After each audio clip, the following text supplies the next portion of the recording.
Jay's Roundball rankings, college basketball title contenders. Kick it off, boys. Number 5. Michigan basketball. Juwan Howard, Seth Greenberg. What he's been able to do at Michigan has been beyond incredible. A lot of people say, hey, you can't bring former players back to be big-time coaches because they don't know how the coaching world operates on a collegiate level. Well, he's done that. He brought in the Big Ten's top recruiting class, actually second recruiting class in the nation. When you return guys like Eli Brooks, Brandon Johns, combined with talents like Caleb Houston, Kobe Buffkin, the recruiting class, this team has a chance to be special in Big Ten basketball. Moving to the next. Number 4. Rock, Chalk, Jayhawk. Kansas basketball, Bill Self, David McCormick, 6'10", has a sweet touch from the outside. You talk about guys like Ochi Agbaji. I always butcher that name, even when I was a college basketball analyst at SPOD. 6'5", lead guard. You talk about Remy Martin, the transfer from Arizona State. Seth, once again, Bill Self has reloaded, retooled, ready to go back in the Big 12. Number 3. Woo, he's at Texas Tech, leaves Texas Tech to then go to Texas. What? Chris Beard, and he's done it just like he always does it. This guy brings in the transfers. Transfer after transfer after transfer, landing 5 of the nation's top transfers. Combine that with Andrew Jones, Courtney Remy. You talk about what they have in the backcourt. Texas is loaded. Man, my man Shaka Smart goes, and then Chris Beard has him a chance to win a championship, Seth. How quickly the world changes. Number 2. Mark Few, Gonzaga basketball. You thought last year they had a chance to do it. This year, they also have a chance to do it. Yeah, they lose guys like Jalen Suggs. They lose guys like Corey Kispert. But, man, when you get Drew Timme back, you're looking for his offensive game to continue to expand. We'll see if that can happen. I question that to a degree. Andrew Nembhard, the transfer from Florida. And then you talk about Chet Holmgren, the number 1 overall player in this recruiting class. Brings the versatility, can shoot from the outside, can pick and pop, gives you everything you want from a top recruit. Gonzaga's back and reloaded. Number 1. The best field goal story last year in the 2021 NCAA March Madness. UCLA Bruins. Mick Cronin. You can say, King can say, I know he's a USC guy. But look, the Pac-12 didn't really do their thing last year during the regular season. They had 4 teams in the Sweet 16. Okay, only 2 players not coming back.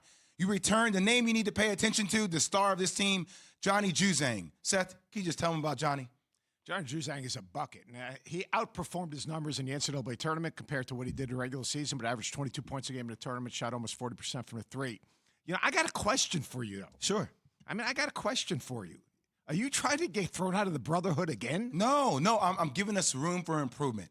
I'm not trying to start us off at the top. I want us to end. Are you at hedging the top. your bets with Duke? I do it all the time. Are you hedging your bets? Like if you came to the Garden, would people talk to you? Of course.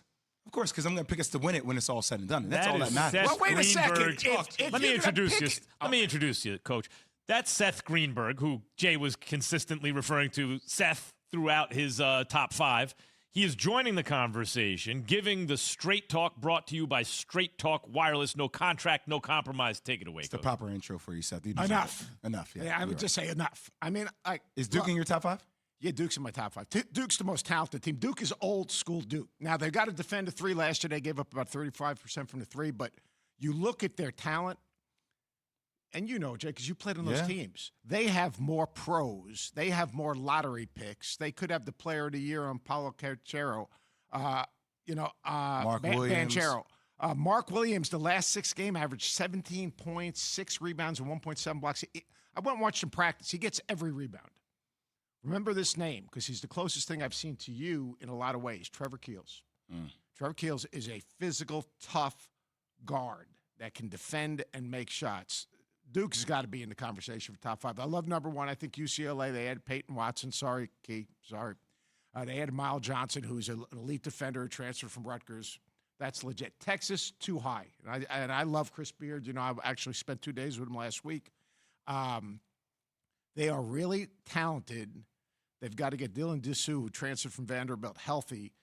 But you've got 2 guards returning that were really good players, like really good players. Courtney Ramey, very good player, averaged 14 a game. And then obviously Andrew Jones, who obviously went through that cancer situation and is back. One of the best stories in college basketball. Added Marcus Guard, transferred from Minnesota, who's a dynamic guard. But how those 3 going to coexist is going to be interesting. And then, you're talking about 5 guys. If anyone can do it, it's Beard. I mean, the guy coached in junior college. He coached Division II. He coached semi-pro basketball. He understands how to put a team together.